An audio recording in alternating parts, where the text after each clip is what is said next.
Maya had been gone for exactly 41 hours when they came. She had kissed Zara's forehead at 5 in the morning, tucked the blanket around her sleeping shoulders, and whispered that she would be back by Sunday. A work conference 2 cities away, something she had planned for months, something she had earned. The babysitter, a kind college girl named Sana, was already settled on the couch with her overnight bag. Everything was arranged. Everything was safe. Or so she believed. It was her father, Rajan, who had the spare key. She had given it to him 2 years ago, during a moment of softness, during one of those rare seasons when she had foolishly believed that her family had finally made peace with the life she had chosen, the divorce, the independence, the small rented house that was entirely, defiantly hers. She had handed him that key as a gesture of trust. She had not imagined it would one day be used as a weapon. He arrived with her sister Priya on a Saturday afternoon, when the sun was still high and the street was quiet. No call, no warning, no knock that lingered long enough to feel like a question.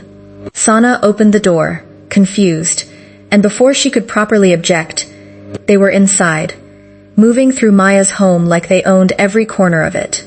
They went through the kitchen drawers first, then the shelves in the living room, then the bedroom. Zara was in her room when she heard the unfamiliar voices, the opening of doors that were not supposed to be opened, the sounds of things being moved, shifted, searched. She was 9 years old and small for her age, and she did what any frightened child does when the world stops making sense. She crawled under her bed and pressed herself against the wall, knees to her chest, and she waited. She waited for a very long time. By the time Sana called Maya, her voice barely holding together, Zara had been under that bed for nearly an hour. She hadn't cried loudly. She had cried quietly, the way children do when they are not sure if crying is even allowed. Small, silent tears soaking into the sleeve of her school sweatshirt. That was what broke Maya. Not the invasion, not the violation, not the searching. It was the image of her daughter, alone and terrified, making herself small in her own home. That was the moment something in Maya went very, very still. The phone rang at 4:47 in the afternoon. Maya was in the middle of a breakout session, her lanyard still around her neck, a half-finished cup of coffee going cold on the table beside her. She felt the vibration in her pocket and ignored it once, then twice. On the third time, she glanced down and saw Sana's name on the screen, and something in her chest tightened before she even answered. She stepped into the hallway. "Auntie Maya." Sana's voice was careful in the way voices get when someone is trying very hard not to say the wrong thing first. "I need to tell you something, and I need you to stay calm." She did not stay calm. She listened. She stood very still in that conference center hallway with its ugly beige carpet and its flickering fluorescent light, and she listened to everything.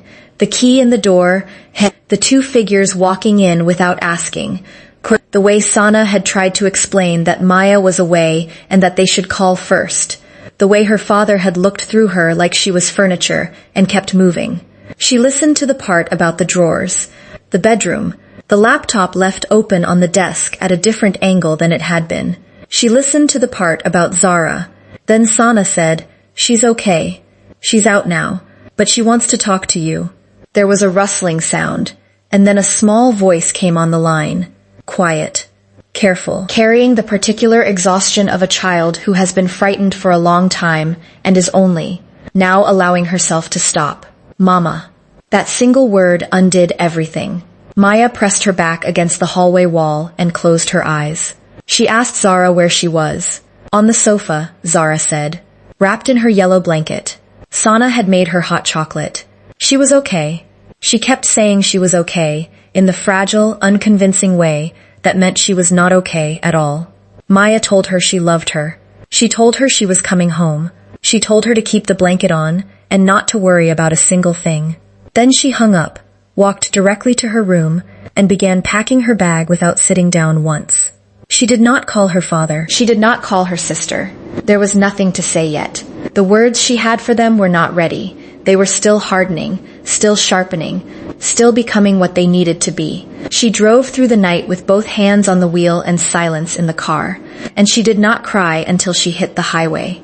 One long, shaking breath, and then she was done with crying entirely. She did not call them the next day, or the day after that.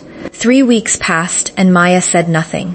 No confrontation at the front door, no tearful phone call, no long message typed and deleted and typed again at midnight.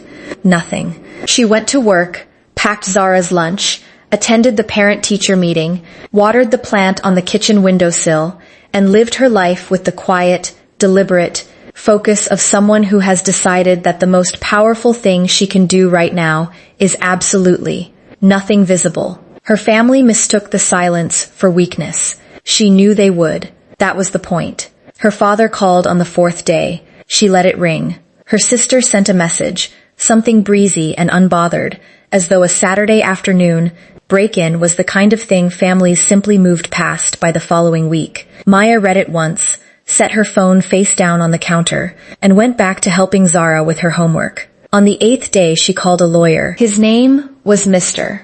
A quiet man with sharp eyes who had handled enough family disputes to recognize immediately what kind of situation he was looking at. Maya sat across from him and laid everything out without emotion. The spare key, the unauthorized entry, the opened laptop, the child who had hidden under her bed for an hour. He listened without interrupting. When she finished, he asked 2 questions, wrote several things down, and told her she had more options than she probably realized. She left his office feeling, for the first time in weeks, like solid ground existed somewhere beneath her feet. Over the following days, she moved quietly and methodically. She changed the locks on a Tuesday morning while Zara was at school, a small thing that felt enormous. She separated the one joint account that still technically connected her to her father's KES phone plan. She redirected the single piece of family mail that still came to her address. She photographed everything, the drawer that had been left open, the laptop, the faint scuff mark near her bedroom door, and saved the images in a folder she labeled simply, Record. Then, on the 19th day, she sent her father one text. No anger, no accusations, no lengthy explanation of exactly how badly he had fractured something irreplaceable between them. Just 7 words. We need to talk, but not yet. She watched the message show as delivered. Then she turned her phone over, tucked Zara in, and slept better than she had in 3 weeks. Her father, she knew, would not sleep well at all. The gathering was her mother's idea. A Sunday lunch, framed carefully as a family meal, the kind her mother had always used as neutral ground, as though biryani and white tablecloths had the power to soften whatever needed to be said. Maya received the invitation on a Wednesday. She accepted it the same day, without hesitation, which surprised everyone enough that no one questioned it. She arrived exactly on time, not early, the way she used to arrive when she still needed their approval. Exactly on time. She wore the dark blue she always felt most like herself in, her hair pulled back, Zara's hand in hers. She had not brought her daughter as a shield. She had brought her because Zara deserved to see this.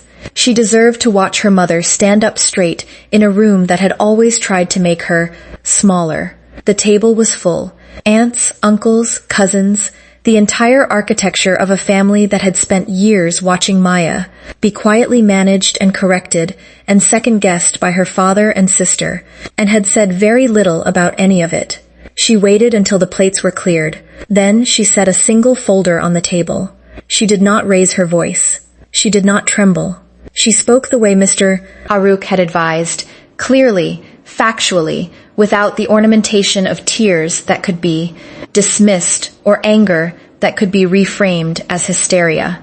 She described what had happened on that Saturday afternoon in plain and exact language: the unauthorized entry, the searched rooms, the opened laptop, and then, last, the part that mattered most, her 9-year-old daughter, alone, hiding under her bed in her own home for nearly an hour because 2 adults she was supposed to trust had made her feel that she was not safe. The table was very quiet.